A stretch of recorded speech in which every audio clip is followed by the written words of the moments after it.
Assalamualaikum warahmatullahi wabarakatuh. Alhamdulillahirrabbilalamin. Pertama-tama, marilah kita panjatkan puji serta syukur kehadirat Ilahi Robbi, yang mana pada kesempatan kali ini kita dapat melanjutkan pembelajaran mata kuliah landasan pendidikan. Pada pertemuan kali ini, kelompok kami yaitu kelompok 10 yang beranggotakan Dea Nur Anissa dan saya sendiri, Rani Putri Septianti, akan mempresentasikan materi tentang pendidikan seumur hidup. Untuk mengefektifkan waktu, langsung saja kita ke materi yang pertama yang akan dibacakan oleh saya. Pengertian pendidikan seumur hidup. Pendidikan seumur hidup atau belajar seumur hidup bukan berarti kita harus terus sekolah sepanjang hidup kita. Sekolah banyak diartikan oleh masyarakat sebagai tugas belajar yang terperangkap dalam sebuah ruang yang bernama kelas. Bukan itu yang dimaksud. Paradigma belajar seperti ini harus segera kita rubah. Pengertian belajar bukan hanya berada dalam ruangan, tapi belajar di semua tempat, semua situasi, dan semua hal. Konsep pendidikan seumur hidup. Konsep pendidikan seumur hidup merupakan gagasan yang universal. Berikut diungkapkan pula mengenai 4 pilar pendidikan sepanjang hayat, yaitu merupakan 4 sendi atau sokoguru pengetahuan sebagai landasan berpijaknya pendidikan non-formal. Keempat pilar tersebut adalah A. Learning to know, yaitu belajar untuk menguasai instrumen-instrumen pengetahuan. B. Learning to do, belajar berbuat, yaitu sebuah konsepsi bagaimana kita bisa berbuat dan melakukan atau mempraktikkan dari apa yang sudah kita pelajari. C. Learning to live together, belajar hidup bersama. Belajar hidup bersama orang lain, yaitu konsepsi bagaimana kita bisa hidup bersama dengan orang lain yang memiliki latar budaya, sosial, ekonomi, dan agama dan keanekaragaman yang berbeda-beda. D. Learning to be, belajar menjadi seseorang. Artinya adalah bahwa pendidikan harus bisa menyumbangkan perkembangan yang seutuhnya kepada setiap orang baik dalam jiwa raga, intelijensia, kepekaan, rasa, estetika, tanggung jawab pribadi, dan nilai-nilai spiritual. Keempat pilar pendidikan tersebut dijadikan landasan untuk pencapaian tujuan pendidikan sepanjang hayat. Hakikat pendidikan seumur hidup. Belajar merupakan tugas semua manusia, tua muda, besar kecil, kaya miskin. Semua mempunyai tugas tersebut. Kita belajar mengetahui apapun yang ada di dunia ini untuk kemajuan individu atau universal. Belajar memberi, belajar menerima, belajar bersabar, belajar menghargai, belajar menghormati, dan belajar semua hal.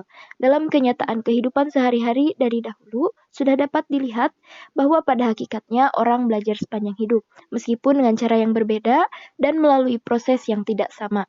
Jelasnya, tidak ada batas usia yang menunjukkan tidak mungkinnya dan tidak dapatnya orang belajar.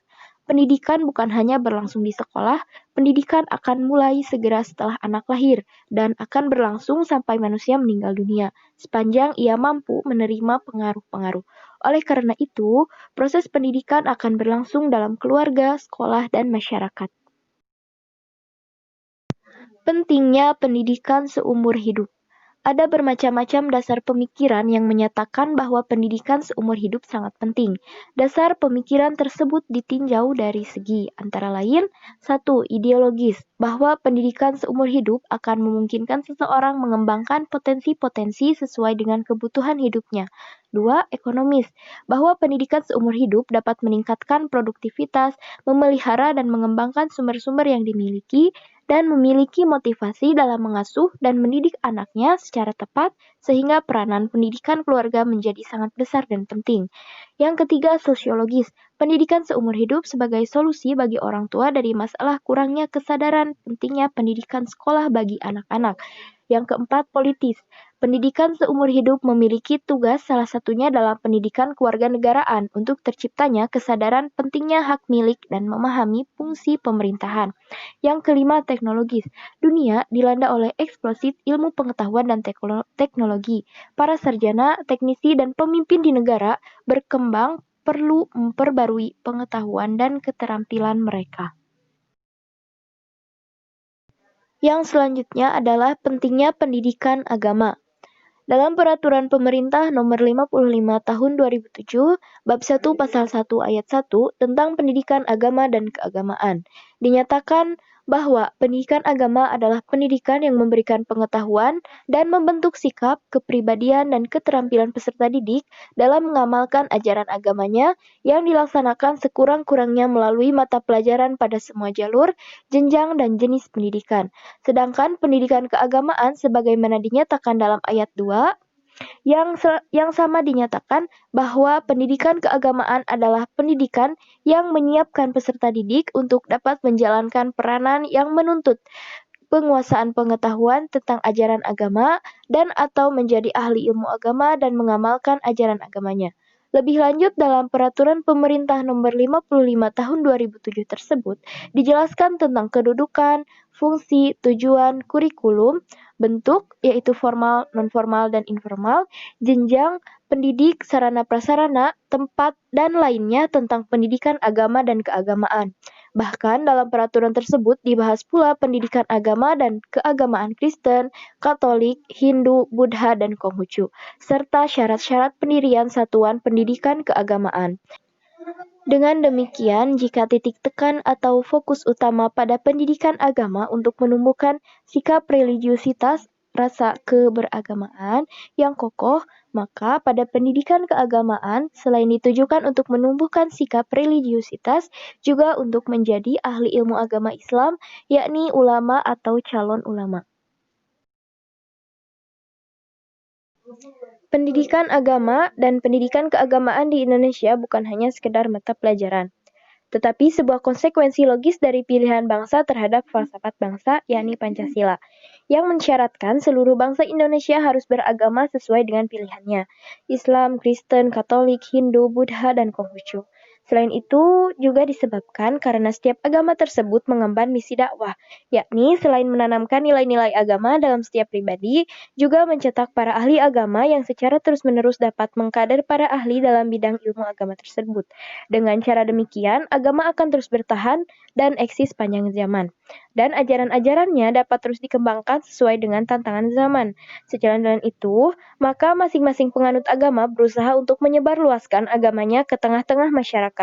Dalam kerangka penyebarluasan agama atas motivasi keagamaan yang kuat dari para penganut agama masing-masing, maka mereka mendirikan lembaga-lembaga pendidikan yang mengajarkan dan melahirkan para ahli agama. Selanjutnya, karena demikian pentingnya agama bagi kehidupan masyarakat agar beriman, bertakwa, dan berakhlak mulia, maka para tokoh agama melalui berbagai posisi, jabatan, dan wewenangnya berupaya memasukkan pelajaran agama ke sekolah umum dan lainnya. Pemaparan materi selanjutnya akan dilanjutkan oleh Saudari Dea Nur Anissa. Kepadanya saya persilahkan. Pentingnya pendidikan humaniora. Pendidikan humaniora yaitu suatu bahan pendidikan yang mencerminkan keutuhan manusia dan membantu agar manusia menjadi manusiawi, yaitu membantu manusia untuk mengaktualkan potensi-potensi yang ada, sehingga terbentuk manusia yang utuh yang memiliki kematangan emosional, kematangan moral, dan kematangan spiritual. Yang pertama yaitu manusia sebagai pengemban nilai-nilai. Adanya akal dan budi pada manusia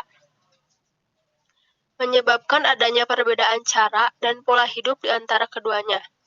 Akal dan budi menyebabkan manusia memiliki cara dan pola hidup yang berdimensi ganda, yakni kehidupan yang bersifat material dan kehidupan yang bersifat spiritual. Sebagaimana kodrat dari Tuhan bahwa manusia memang ditakdirkan bersuku-suku dan berbangsa agar mereka saling mengenal. Kemajuan dan perkembangan yang hanya terbatas pada kemajuan material saja akan menimbulkan kepincangan pada kehidupan manusia. Kehidupan mereka kurang sempurna, dimensi di dalamnya akan hilang karena batin mereka kosong, akibatnya tidak akan memperoleh ketentraman, ketertiban hidup, melainkan justru dapat lebih rusak karena material dan spiritual adalah dua hal yang saling melengkapi. Dua hal ini bagaimana jasad dan roh. Kebahagiaan material akan menunjang jasmani kita, sedangkan kebahagiaan spiritual akan menunjang rohani kita. Selanjutnya yaitu manusia sebagai makhluk yang mulia. Kalau kita lihat dari segi bentuk fisiknya maupun yang ada di dalam sebaliknya tidak berlebihan kalau manusia menyatakan dirinya sebagai makhluk termulia di antara makhluk lainnya ciptaan Tuhan. Adapun beberapa keistimewaan yang dimiliki manusia dibanding dengan makhluk yang lainnya. Yang pertama yaitu manusia mampu mengatur perkembangan hidup makhluk lain dengan menghindarkan dari kepunahan. Yang kedua yaitu manusia mampu mengubah apa yang ada di alam ini. Yang ketiga, manusia memiliki ilmu pengetahuan yang karenanya kehidupan mereka makin berkembang dan makin sempurna. Dan yang keempat yaitu semua unsur alam termasuk makhluk-makhluk lain dapat dikuasai manusia dan dimanfaatkan untuk keperluan hidupnya. Pentingnya mempelajari pendidikan humaniora. Berbagai macam kasus kekerasan yang terjadi di dalam kehidupan bermasyarakat, tindakan anarkis dan pelanggaran nilai kemanusiaan bahkan sudah menjadi keseharian. Indikatornya adalah pendidikan belum berperan signifikan dalam proses membangun kepribadian bangsa yang berjiwa sosial dan kemanusiaan. Tampaknya manusia harus lebih dimanusiakan lagi.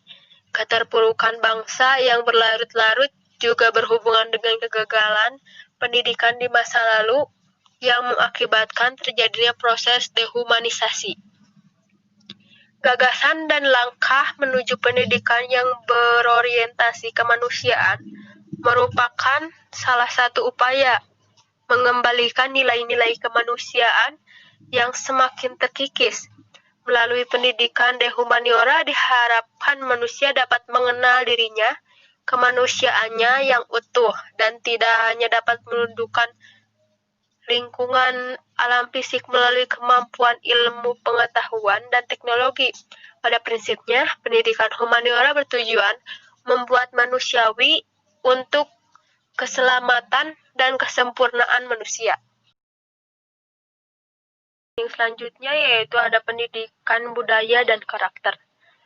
Pendidikan adalah suatu proses enkulturasi yang berfungsi mewariskan nilai-nilai dan fungsi pendidikan budaya dan karakter bangsa, prestasi masa lalu ke generasi mendatang. Pendidikan budaya dan karakter bangsa, peserta didik dari lingkungan sosial budaya, masyarakat, dan budaya bangsa, berdasarkan pengertian dikemukakan, maka pendidikan budaya dan karakter bangsa dimaknai sebagai pendidikan yang mengembangkan nilai-nilai budaya dan karakter bangsa pada diri. Semakin kuat seseorang memiliki dasar pertimbangan, semakin kuat pula peserta didik sehingga mereka memiliki nilai dan karakter sebagai karakter dirinya. Kecenderungan untuk tumbuh dan berkembang menjadi warga negara yang baik. Pada menerapkan nilai-nilai tersebut dalam kehidupan dirinya sebagai anggota titik kulminasinya norma dan nilai budaya secara kolektif pada tingkat makro akan masyarakat dan warga negara yang religius, nasionalis, produktif, dan kreatif menjadi norma dan nilai budaya bangsa.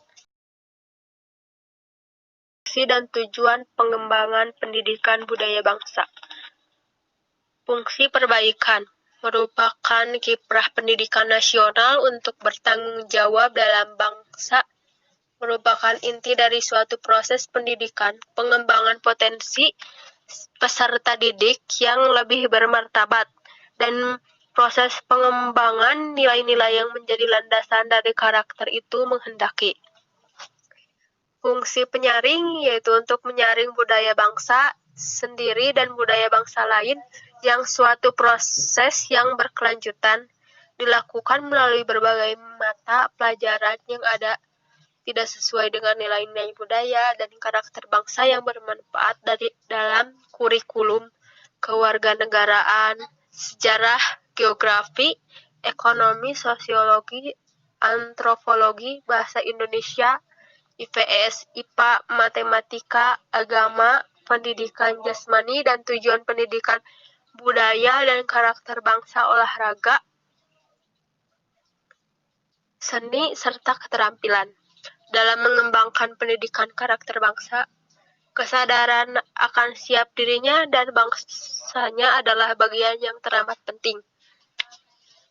Adapun tujuan pendidikan budaya dan karakter bangsa, yaitu kesadaran tersebut hanya dapat terbangun dengan baik melalui sejarah yang mengembangkan potensi kalbu, nurani, afektif peserta didik sebagai manusia dan memberikan pencerahan dan penjelasan mengenai siapa diri bangsanya di masa lalu, warga negara yang memiliki nilai-nilai budaya dan karakter bangsa yang menghasilkan dirinya dan bangsanya di masa kini. Selain itu, pendidikan harus membangun pula kesadaran, pengetahuan, wawasan, dan nilai berkenan dengan mengembangkan kebiasaan dan perilaku peserta didik yang terpuji. Nilai pendidikan budaya dan karakter bangsa. Nilai pendidikan budaya dan karakter bangsa yang perlu dikembangkan ada beberapa, yaitu yang pertama religius. Religius, sikap dan perilaku yang patuh dalam melaksanakan ajaran agama yang dianutnya, toleran terhadap pelaksanaan ibadah agama lain, dan hidup rukun dengan pemeluk agama lainnya. Yang kedua yaitu jujur. Perilaku yang didasarkan pada upaya menjadikan dirinya sebagai orang yang selalu dapat dipercaya dalam perkataan, tindakan, dan perbuatan atau pekerjaan. Yang ketiga yaitu toleransi, sikap dan tindakan yang menghargai perbedaan agama, suku, etnis, pendapat, sikap, dan tindakan orang lain yang berbeda dari dirinya. Yang keempat yaitu disiplin, tindakan yang menunjukkan perilaku tertib dan patuh pada berbagai ketentuan dan peraturan. Yang kelima yaitu kerja keras, tindakan yang menunjukkan perilaku tertib dan patuh pada berbagai ketentuan dan peraturan. Yang keenam yaitu kreatif, berpikir dan melakukan sesuatu untuk menghasilkan cara atau hasil baru dari sesuatu yang telah dimiliki. Yang ketujuh yaitu mandiri, sikap dan perilaku yang tidak mudah tergantung pada orang lain dalam menyelesaikan tugas-tugasnya. Yang kedelapan yaitu demokratis, cara berpikir, bersikap, dan bertindak yang menilai sama hak dan kewajiban dirinya dan orang lain. Yang kesembilan yaitu rasa ingin tahu, sikap dan tindakan yang selalu berupaya untuk mengetahui lebih mendalam dan meluas dari sesuatu yang dipelajarinya, dilihat, dan didengar. Yang 10 yaitu semangat kebangsaan, cara berpikir, bertindak, dan berwawasan yang menempatkan kepentingan bangsa dan negara di atas kepentingan diri dan kelompoknya. Yang 11 yaitu cinta tanah air, cara berpikir, bertindak, dan berwawasan yang menempatkan kepentingan bangsa dan negara di atas kepentingannya diri dan kelompoknya. Yang ke-12 yaitu menghargai prestasi, sikap dan tindakan yang mendorong dirinya untuk menghasilkan sesuatu yang berguna bagi masyarakat dan mengakui serta menghormati keberhasilan orang lain. 13 yaitu bersahabat atau komunikatif, sikap dan tindakan yang mendorong dirinya untuk menghasilkan sesuatu yang berguna bagi masyarakat dan mengakui serta menghormati keberhasilan orang lain. 14 yaitu cinta damai, sikap dan tindakan yang mendorong dirinya untuk menghasilkan sesuatu yang berguna bagi masyarakat dan mengakui serta menghormati keberhasilan orang lain. 15 yaitu gemar membaca, kebiasaannya menyediakan waktu untuk membaca berbagai bacaan yang memberikan kebajikan bagi dirinya.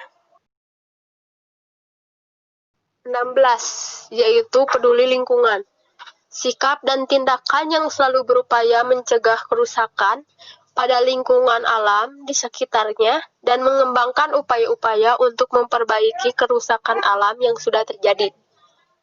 Ke-17 yaitu peduli sosial, sikap dan tindakan yang selalu ingin memberi bantuan pada orang lain dan masyarakat yang membutuhkan. Ke-18 yaitu tanggung jawab, di mana sikap dan perilaku seseorang untuk melaksanakan tugas dan kewajibannya yang seharusnya dia lakukan terhadap diri sendiri, masyarakat, lingkungan berupa alam, sosial dan budaya, negara, dan Tuhan Yang Maha Esa. Baik, kita tarik kesimpulan. Pendidikan merupakan hak hidup bagi semua orang pada setiap tahap umur, maupun anak-anak, remaja, dan dewasa, yang dapat diperoleh baik dalam keluarga, lingkungan, maupun di sekolah. Semenjak dalam kandungan, seorang anak sudah mendapatkan ajaran dan pendidikan dasar dari keluarga, terutama dari seorang ibu. Pendidikan berlangsung seumur hidup dan dilaksanakan di dalam kehidupan keluarga, sekolah, dan masyarakat. Kewajiban belajar itu tidak dibatasi oleh umur. Oleh karena itu, hidup berumah tangga tidak menghalangi keharusan menuntut ilmu, atau nikah dan belajar dapat sejalan, tidak harus dipertentangkan. Prinsip pendidikan dalam Islam adalah pendidikan seumur hidup, long life education. Tuntutlah ilmu sejak dari ayunan hingga ke liang lahat.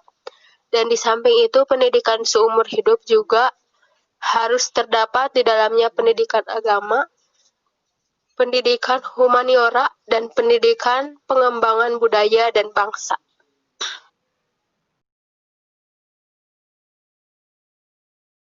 Sekian pemaparan dari kelompok kami. Apabila ada pertanyaan, bisa ditanyakan di forum diskusi. Wallahul muwafiq ila aqwamit thoriq. Wassalamualaikum warahmatullahi wabarakatuh.